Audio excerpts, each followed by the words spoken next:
For more than 4 years, the Nazis dominated Europe, but their garrisons could never rest easy.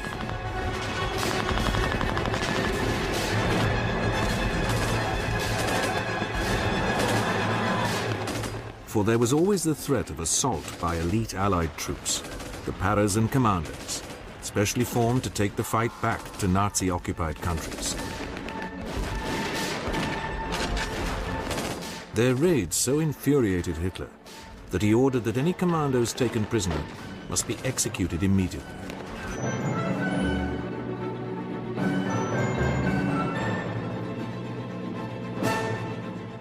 But this did not deter them.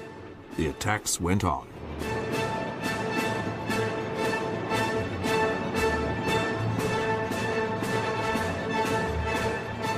The actions of these special forces brought hope to people enslaved by the Nazis and played a vital role in their liberation.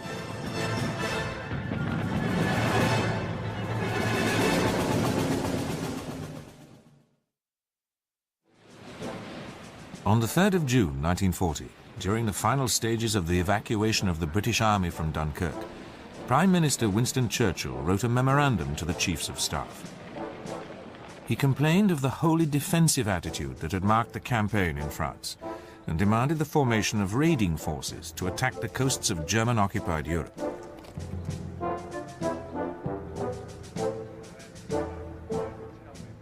Within a few days, a call for volunteers to create a force of 5,000 men was circulated throughout the army.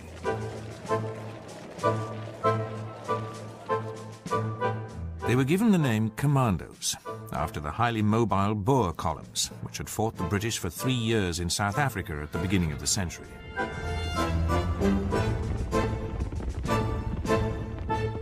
At first, the only troops not allowed to volunteer to become commandos were Britain's traditional sea soldiers, the Royal Marines. The Admiralty needed them on board ship to help man the guns and to protect captured enemy ports. 10 units, also to be known as commandos, each of 500 men, were formed. They came from every regiment and corps in the British Army. Many had fought in France and believed that joining the commandos would give them a quicker chance to strike back at the Germans. While the commandos were still forming, the first of Churchill's raids took place. 2 were mounted in late June 1940 against the French coast and the Channel Islands, which had recently been occupied by the Germans. Neither achieved anything, and Churchill was bitter at their failure to, as he succinctly put it, kill more Germans. To overcome the lack of overall direction shown by these early raids, Churchill brought in Admiral Sir Roger Keyes as Director of Combined Operations. Keyes had made his name as commander of the Zeebrugge raid on St. George's Day 1918. Under heavy German fire, 3 block ships had sealed the entrance to the canal running inland to the U-boat base at Bruges. Churchill instructed Keyes to plan for major raids to be carried out once the threat of German invasion had receded.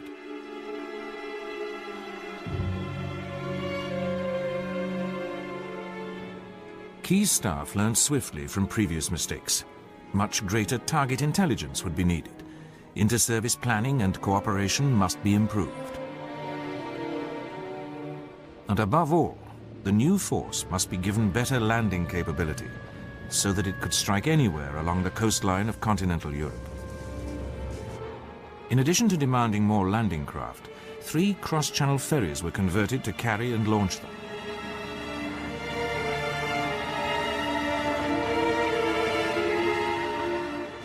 But seaborne raids were not the only method foreseen for deploying the new force. For the British had been very impressed by the German use of paratroops during their invasions of Norway and Holland. So No. 2 Commando was turned into an airborne unit and retitled 11 Special Air Service Battalion. The course of parachute training with drops from tethered balloons and then converted Whitley bombers was introduced.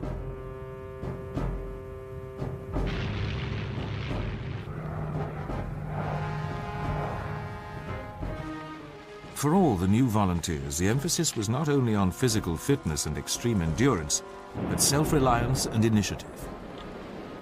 As one early volunteer, Sergeant Major George Haynes, later said, "It was an honor, I think, to be a sergeant major among such men as these, who were so highly trained, so disciplined, so self-reliant. And in fact, every man in my troop was fit to be an NCO." They not only had to be experts in unarmed combat, but able to use a wide variety of weapons, including enemy types. British forces were now heavily engaged in the Mediterranean and North Africa against the Italians. So in January 1941, Keyes deployed 3 commandos for diversionary raids against the island of Pantelleria and then the Dodecanese. Meanwhile, the remaining commandos in Britain prepared to mount their first proper raid against occupied Europe. The first target selected for the UK-based commandos was the Lofoten Islands off northern Norway. Some 600 troops sailed on 2 of the converted ferries on the 4th of March 1941. Their immediate objective was to destroy factories which converted fish oil into glycerine for munitions. The force arrived without being spotted by the Germans, and the commandos achieved total surprise.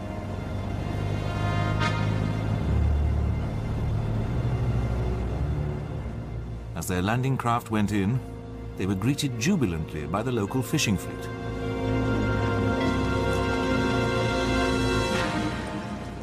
They were then helped ashore by the islanders.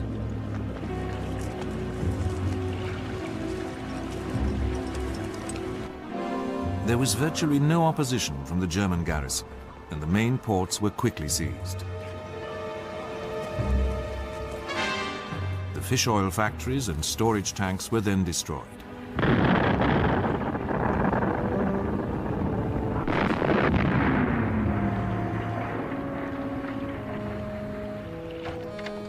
With the local inhabitants joining in enthusiastically.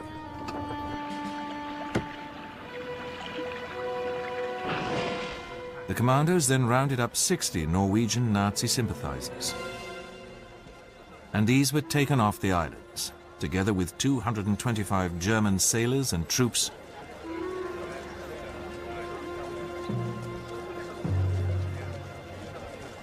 and 315 Norwegian volunteers who had decided to join their armed forces in Britain. Among the German prisoners of war were the crew of a trawler, which had a top-secret Enigma cipher machine on board. Although the Germans managed to throw the machine overboard, the commanders were able to seize a spare set of rotors. This was of invaluable help to the cryptologists at the decoding center at Bletchley Park. One commando officer could not resist using the local telegraph station to send off a telegram addressed to A. Hitler, Berlin. It read, "Reference your last speech. I thought you said that whenever British troops land on the continent of Europe, German soldiers will face them. Well, where are they?"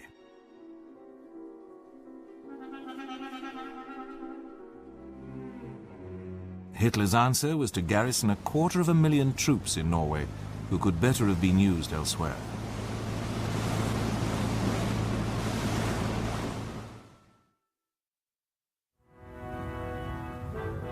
The troops sent to the Middle East did not enjoy such a clear-cut success.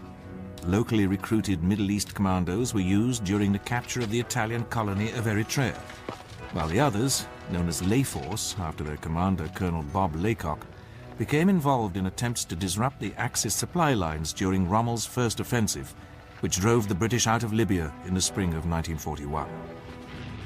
Then half of Lay Force was sent to Crete to cover the British withdrawal after the German airborne invasion. The unit was virtually destroyed, and Lay Force subsequently disbanded.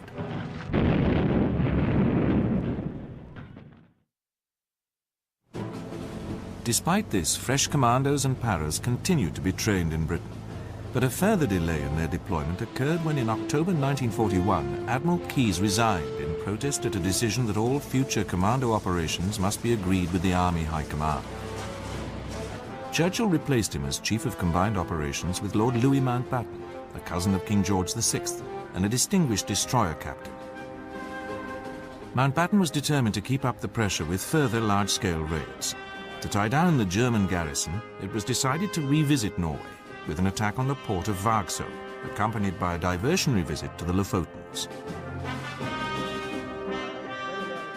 The aim was to seize the island of Maløy, opposite the port of Vagsø, eliminate the German artillery battery there, and then occupy the port and destroy military and industrial targets.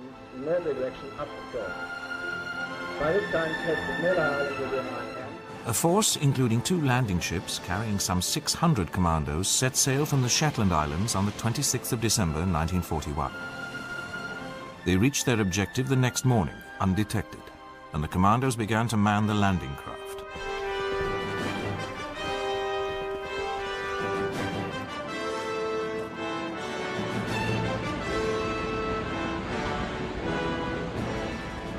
As these set off, the escorting cruiser HMS Kenya fired a salvo of star shells to illuminate Maløy for a naval bombardment and to act as a marker for RAF bombers, which dropped smoke bombs to mask the landings. The Maløy force was led by one of the great characters of the early commandos, Major Mad Jack Churchill, who went into the assault armed with a broadsword and playing the bagpipes. Churchill later recorded some of the tunes he played during the assault. His men overran the island in less than 10 minutes.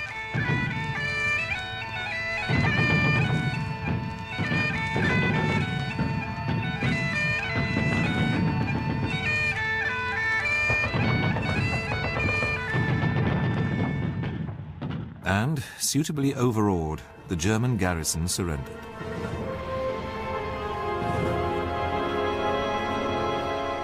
The guns were then turned towards Vagsø town.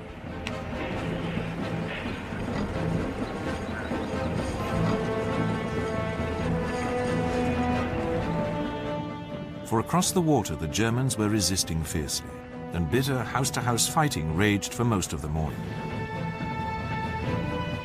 Mortars and high explosives were used to destroy several of the German strongholds.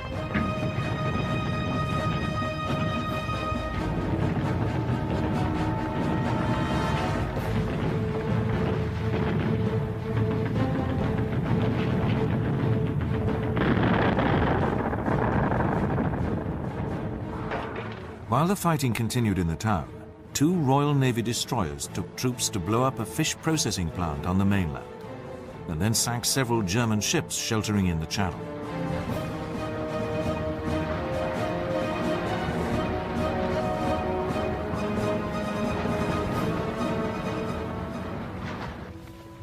By 1300 hours, German resistance had been eliminated, and as the remaining targets were blown up, the commandos began to retire. They had suffered 17 dead, with 53 wounded, while 120 Germans were killed and 98 taken prisoner. Around 100 Norwegian civilians took the opportunity to leave with the commandos.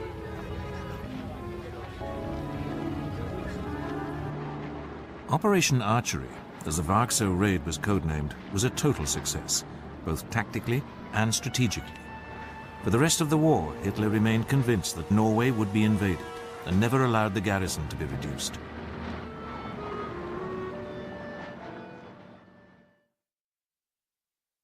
While the Commandos had been gaining their first battle honours, Britain's airborne arm had been retitled the Parachute Regiment and expanded into a parachute brigade and a glider brigade. The Paras' first important operation took place on the 27th of February 1942. Led by Major John Frost, a team of 80 men of the 1st Parachute Battalion dropped at Bruneval on the French Channel coast. Their mission was to seize parts of a top-secret German radar installation so that measures to jam it could be developed. It had originally been intended to land commandos on the beach below the radar site, But an airborne landing seemed to offer a better chance of surprise, and the Paras seized their opportunity.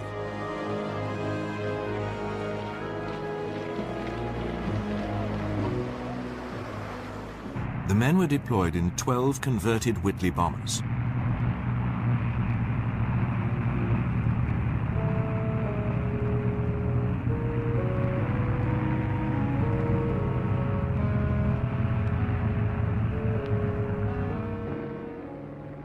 The flight to the target went perfectly. And the men dropped undetected, a little way inland from their objective.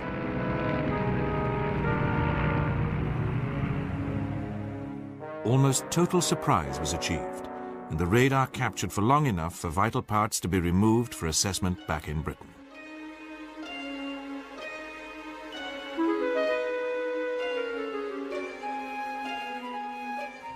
The raiders were then taken off by motor launch, having lost 3 killed and 7 wounded.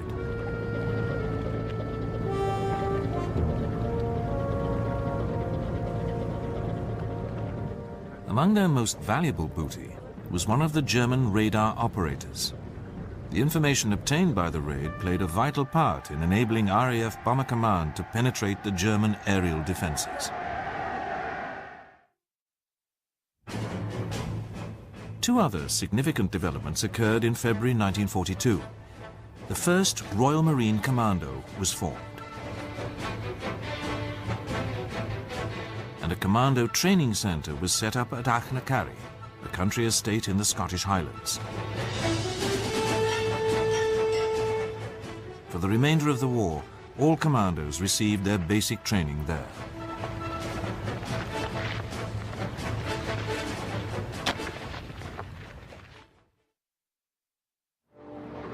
The next significant commando raid took place a month later, against the French Atlantic port of Saint-Nazaire.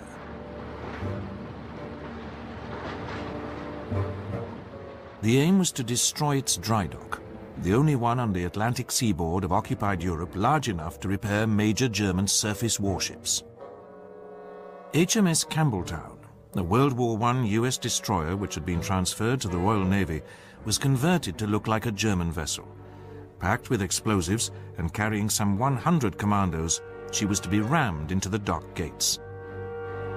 Once her commandos, together with another 140 carried by motor launches, had gone ashore to destroy the pumping and winding mechanisms and been withdrawn by the MLs, the Campbelltown would be exploded by delayed action fuses. Amazingly, Campbelltown, accompanied by 16 smaller craft, managed to get within about 2 miles of the target before the destroyer was lit up by a searchlight. She was flying the ensign of the Kriegsmarine, and the Germans hesitated for a few vital minutes before opening a withering fire.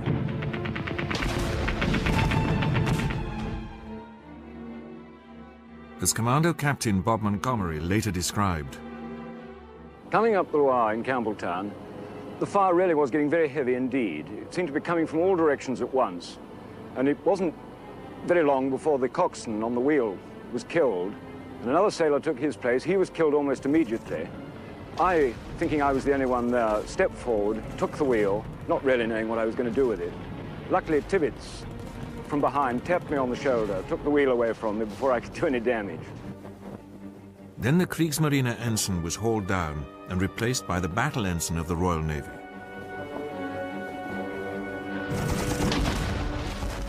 The Campbelltown went in at 20 knots.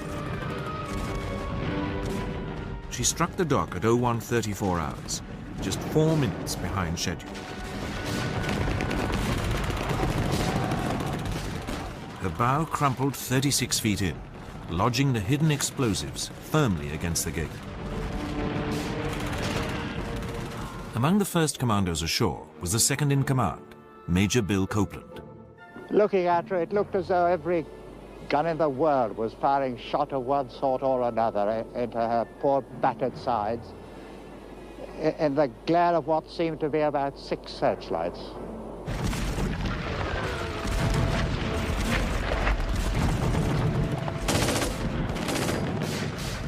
The commandos fanned out across the dock, heading for their objectives. And now the Germans are going to get a taste of what they've been giving us. Although wounded before leaving Campbelltown, Lieutenant Stuart Chant led his demolition team to their target. Now, this was my objective, the pump house. On the way here, I'd thought about what would happen if we found a watchman inside, and I decided we'd have to shoot him. We didn't have the time to mess about. I then went to open the door, and strangely enough, it was locked. And in all our planning, we'd never considered that the door would be locked. A borrowed sledgehammer quickly solved this, and Chant and his team raced in.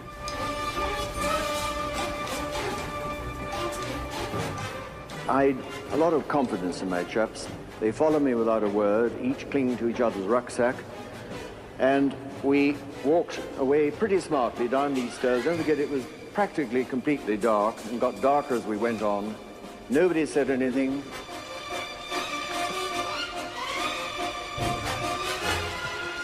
Each of us went to a pump. I took this pump here, number 3. And out of our rucksacks, we took these specially prepared charges. There were 8 of them, 5 pounds in weight, specially prepared, waterproof, duplicate leads. And they were laid, as planned, into the most sensitive parts of each pump. 8 charges per pump. Chant then ordered his men back to the surface. So I pulled the percussion igniter, giving us 90 seconds to get up those stairs, 40 feet up onto the ground floor and out of the way before the whole thing blew up. As the party emerged, Captain Bob Montgomery spotted them. Stuart Chant and his team came out through the door, crouched down under the wall, and I knew they were a bit close, so I moved them back, and it was just as well I did, because there was a rucksack left here which was crushed. The pump house was totally destroyed, as were the winding machines which opened the lock gates.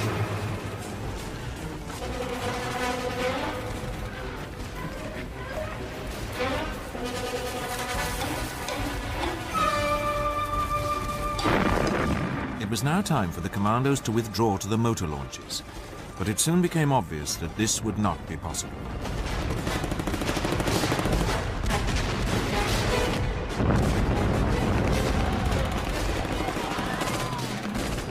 Bob Montgomery had been totally focused on ensuring that the demolition was completed successfully. And it was only then, when Stan Day drew my attention to the river, where the MLs were burning fiercely, that I realized that the old mill was still in German hands and we were unlikely to get home.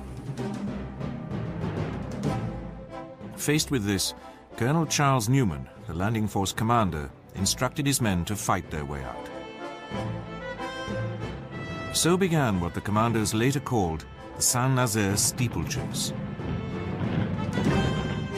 And then we moved on up side streets, over walls, through hen coops, into glass houses, through kitchen doors, into roads, saw German armor, and finally, having got ourselves thoroughly exhausted, having no ammunition left, because we'd had to fight our way through this little lot, having too much wounded, we finally went to ground. By daylight the next morning, most of the survivors had been rounded up. They were taken off to be held in a local restaurant. The Germans now swarmed over HMS Campbelltown. They failed to spot the explosives and began hunting for souvenirs. Among the survivors was her captain, Lieutenant Commander Sam Beattie. Soon after that, I was interrogated by a German who spoke very good English. He discovered that I'd been in Campbelltown, and he was remarking that it was no good ramming a stout cassoon like that with a flimsy ship. At that moment, there was a bang, a very large bang. In fact, it broke one of the windows in his office. I was asked no more questions because he obviously wanted to find out what the bang was, but I was hoping that I knew what the bang was. And a ring of cheers went through this restaurant when we heard this terrific explosion, which could be none other than 6 tons of Amatol in Campbelltown going up. More than 380 Germans were killed, and the dock gate was demolished. The dock remained out of action for the rest of the war.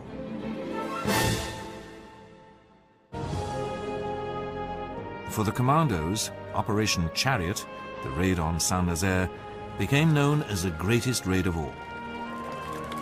5 Victoria Crosses and 131 other gallantry medals and awards were made following the raid, and the survivors paraded through the town after the war for the opening of a special memorial.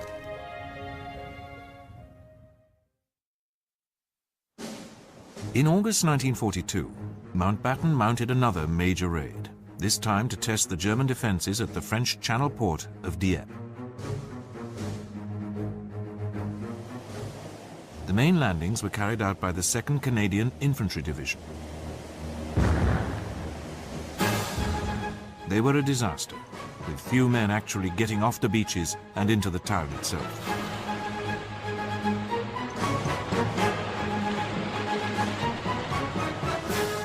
Numbers 3 and 4 commandos were given an important part in the raid. They were to silence the coastal batteries situated on each side of the port and dominating the approaches. Peter Young, who was to end the war as commander of a commando brigade at the age of 27, led the only group from number 3 Commando to achieve its objective. Looking out on the Dieppe side, I could see there was a big cornfield. And you know how in the army you're told that 2 bricks will stop a bullet and things. I then announced that 9 feet of corn would stop a bullet, and my soldiers fortunately believed this, or appeared to. And we then ran out in the cornfield, and we opened a fairly heavy fire, not very rapid, because I was trying to keep down the rate of fire because I hadn't got very much ammunition. And after a very short time, the Germans turned round the left-hand gun, number 4, and fired it straight at us. And there was a bloody great bang. I mean, orange and black smoke came out of this thing, and it wandered over our heads and burst in a valley somewhere in France behind us. I then actually thought, well, what a very good thing, because if they're firing their guns at us and missing, they're certainly not firing at the British fleet. And looking round towards Dieppe, I decided that it would be wise to withdraw, because clearly they could produce tanks or something, and in my cornfield this would be very uncharitable. On the other flank, Lord Lovat's number 4 Commando was more successful. James Dunning commanded a mortar team. As soon as the signal came to fire, we opened up with the mortar. The first one fell a bit to the left, so we adjusted the angle of the mortar, and the second one went smack into the middle of the battery. We kept it at that angle. The next one, the third shot, actually hit the ammunition dump in the battery, and there was smoke and flames, and we knew we'd scored a bullseye. Captain Pat Porteous led the charge on the battery itself and won the Victoria Cross. What was left of F Troop, I suppose about 50 men, formed up behind a low bank about 100 yards from the actual gun pits. I gave the order to fix bayonets and charge, and we dashed across this open ground, bullets coming from all directions. There was no sort of fixed direction where the enemy were. And we finally got to the guns to find a scene of terrible desolation. The first gun that I reached was the one in which Mills Roberts' mortar bomb had landed, and there were bodies all over the place and an awful shambles. The success of the Commandos was the only bright spot in an otherwise black day. Their attack included the first action of the newly formed US Rangers, 50 of whom fought with the Commandos.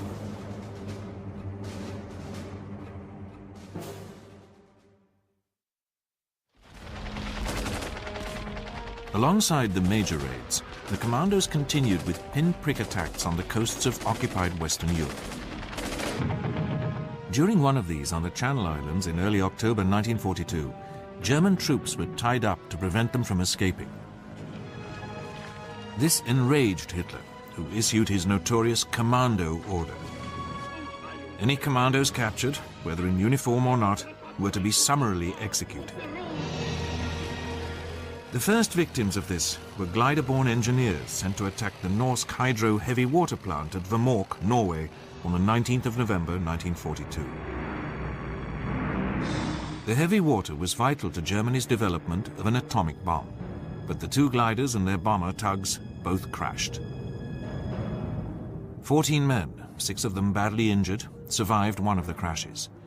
After the briefest of interrogations, they were shot by a German firing squad. In spite of this new danger, both the Commandos and the Paras were expanding as they developed a new role. This was the support of amphibious landings. Number 5 Commando was involved in the assault in May 1942 to occupy the Vichy French-held island of Madagascar. And in November, both Paras and Commandos took part in the torch landings in northwest Africa.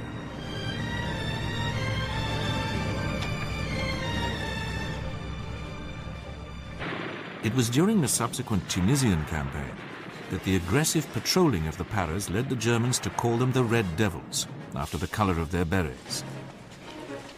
Both Paras and Commandos were used to spearhead the landings in Sicily and Italy, and a new theatre opened for them in August 1943, when Mountbatten was appointed Supreme Allied Commander, Southeast Asia. He soon requested Commandos to be sent out, and 3rd Special Service Brigade arrived in India in early 1944. This was to take part in a series of landings designed to outflank the Japanese during the Allied advance in Burma. Back in Britain, Bob Laycock, who had taken the Commandos to the Middle East in early 1941, had succeeded Mountbatten as Commander of Combined Operations. The emphasis was now on preparing for D-Day. And as part of the build-up, a number of cross-channel reconnaissance raids were carried out, many by the French troops of the Inter-Allied Commando, which had been recruited from troops from German-occupied countries.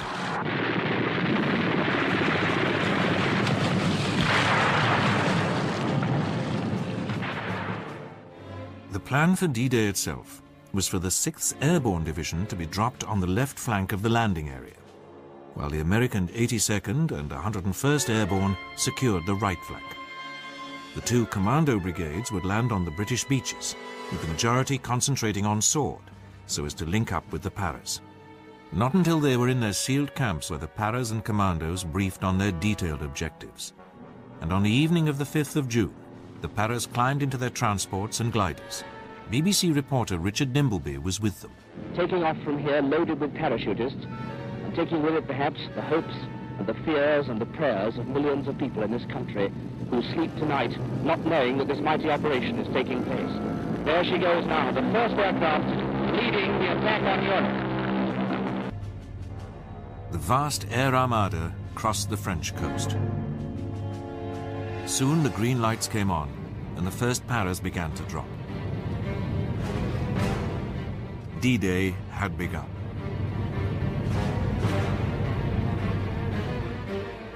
Major John Howard and his glider-borne company had the most challenging task. They had to seize and hold 2 vital bridges spanning the River Orne and the Caen Canal on the extreme left flank of the invasion beaches. The gliders swooped in towards John Howard's particular target, the bridge over the Caen Canal, which was to be immortalized as Pegasus Bridge.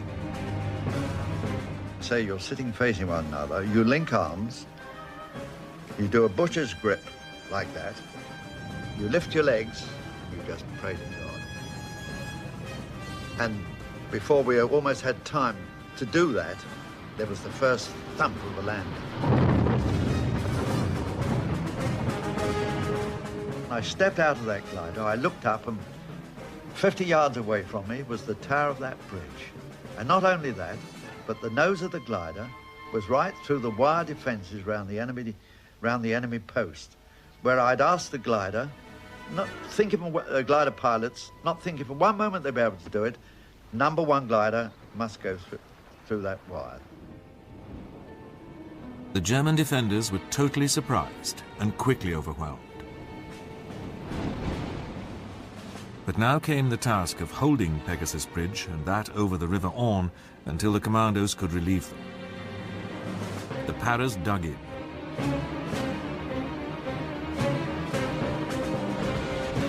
With the dawn came the seaborne landings, the Commandos among the first waves. Lord Lovat's men swiftly reached John Howard on Pegasus Bridge. Among them was Ken Phillott. Lord Lovat remarked, "Sorry we're late, chaps." I looked at my watch, and that, according to my watch, we were 2 minutes late. And when one thinks that that particular thing was planned in England many, many weeks ago, not knowing what opposition we would encounter, and the fact that we had covered something like 10 miles and we were only 2 minutes late in linking up with the Paras, I think was rather fantastic. For the next 2 months, the Commandos and Paras remained in the line, holding the left flank of the Allied beachhead against numerous German attacks. Only when the Allies broke out of Normandy in mid-August and began their lightning advance across northern France were the Commandos and Paras finally brought back to Britain to refit. But they would both soon face fresh challenges. For overstretched supply lines brought the Allies to a halt in September 1944, and Field Marshal Montgomery proposed a daring airborne operation to break the stalemate. He wanted to outflank Germany's main natural obstacle in the west, the River Rhine, by capturing a series of bridges over waterways in Holland. The US 101st Airborne Division would drop north of Eindhoven and the 82nd in the Nijmegen area. Finally, the British 1st Airborne Division, reinforced by the Polish Independent Parachute Brigade, would seize the final bridge, that over the Lower Rhine at Arnhem. A ground force, British 30 Corps, would simultaneously advance and relieve the Paras in turn. The Paras were only given 6 days in which to plan and prepare for the operation. Nevertheless, every man was convinced that they were about to strike a war-winning blow, unaware of some of the concerns of their commanders. The RAF insisted that to avoid anti-aircraft fire, the landings must take place 8 miles from the target bridges. It was hoped that the jeeps, which would be landed by glider, would enable the Paras to get there quickly. The Paras could only take light weapons with them. Should they run into heavy German opposition, they would have problems unless the ground forces reached them quickly. As the plans were being finalized, intelligence reports were received that German armored units had arrived in the Arnhem area to refit. The reports were discounted, and it was decided that the landings must go ahead. Also, there was not sufficient airlift for the whole division, and it would have to be landed in 3 waves. Nevertheless, morale was high, as the divisional commander, Major General Roy Urquhart, wished his men well on the morning of Sunday the 17th of September. Operation Market Garden was underway.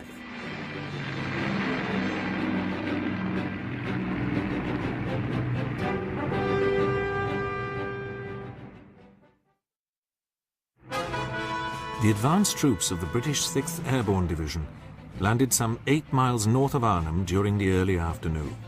There was no sign of the enemy. Landing zones for follow-up troops were established, and the Paras began to push forward towards Arnhem.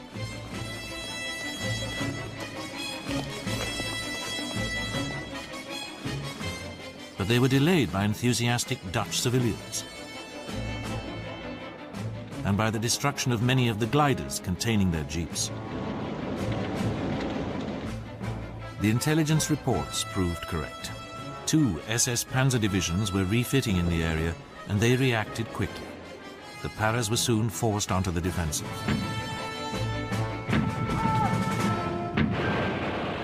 Then, in confused fighting near the town, General Urquhart, the divisional commander, was pinned down and cut off from his troops for more than a day. By evening, Colonel John Frost of the 2nd Parachute Battalion, with about 100 of his men, had managed to seize the northern end of one of the target bridges. But then Frost realized that they could get no further. A company tried to get across with 1 platoon. But when they were well up onto the bridge, I'm not exactly sure, but past that sort of pillbox thing there, accurate fire was brought to bear from a vehicle, an armored car on the far side.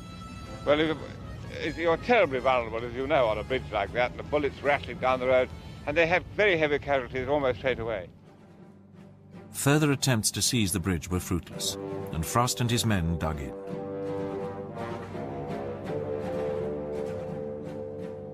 Tragically, amid the wreckage of a crashed glider, the Germans had found details of the plan to land follow-up forces the next day. They were waiting, and the men of 4th Parachute Brigade suffered terribly. They were also pinned down before reaching their comrades.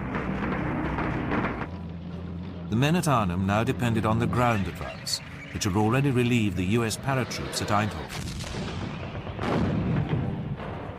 But thereafter, German resistance increased and the advance slowed.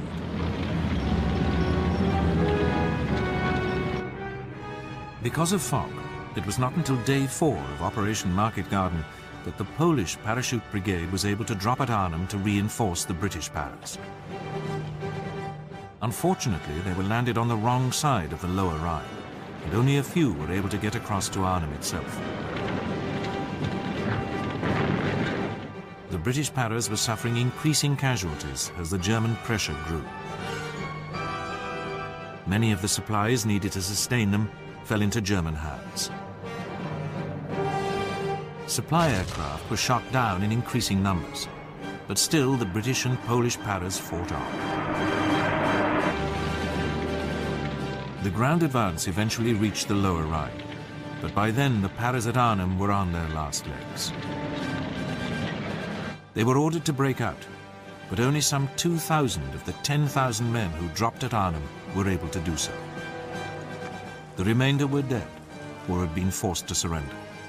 Montgomery's gamble had failed, but the courage and tenacity of the Red Devils had been of the highest order. The Allies now realized that their supply situation could only be eased if they opened up the Belgian port of Antwerp. This meant clearing the River Scheldt, especially the island of Walcheren at its mouth. The plan was for 3 Royal Marine Commandos to land on the west coast of the island to subdue the formidable German coastal batteries, while No. 4 Commando, supported by an infantry brigade, crossed from Breskens to secure Flushing. The landings took place on the 1st of November 1944. During the run-in, a number of landing craft were hit by shell fire. Nevertheless, the commandos got ashore and began the task of subduing the coastal guns.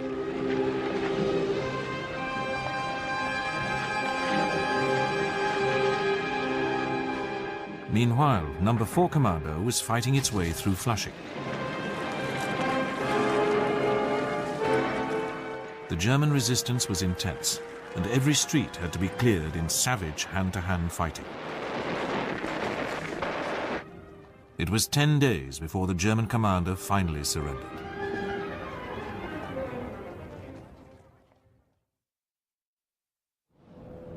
Both Paras and Commandos were in action when the Allies finally crossed the River Rhine in March 1945. 6th Airborne Division, together with American paratroops, dropping on the east bank. They landed in the German gun lines, and although they suffered casualties, the Paras totally disrupted the German defense.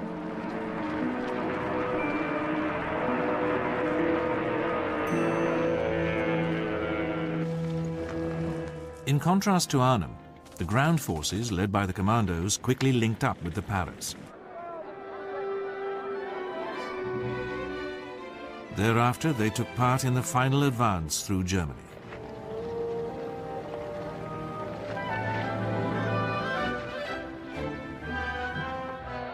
The Paras' last job of the war was the liberation of Norway and the disarming of the large German garrison stationed there.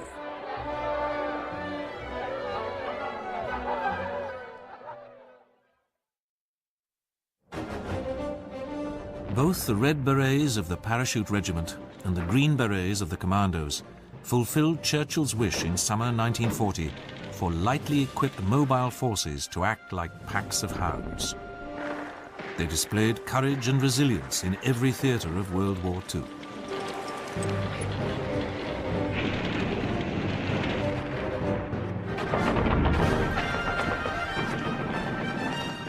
The same unquenchable spirit has continued to be shown in the years since 1945 by their descendants, today's Royal Marine Commandos and the Parachute Regiment. Both units fought epic battles during the Falklands War and were the first troops into Port Stanley, the capital. Like their forebears in World War II, they were true gladiators.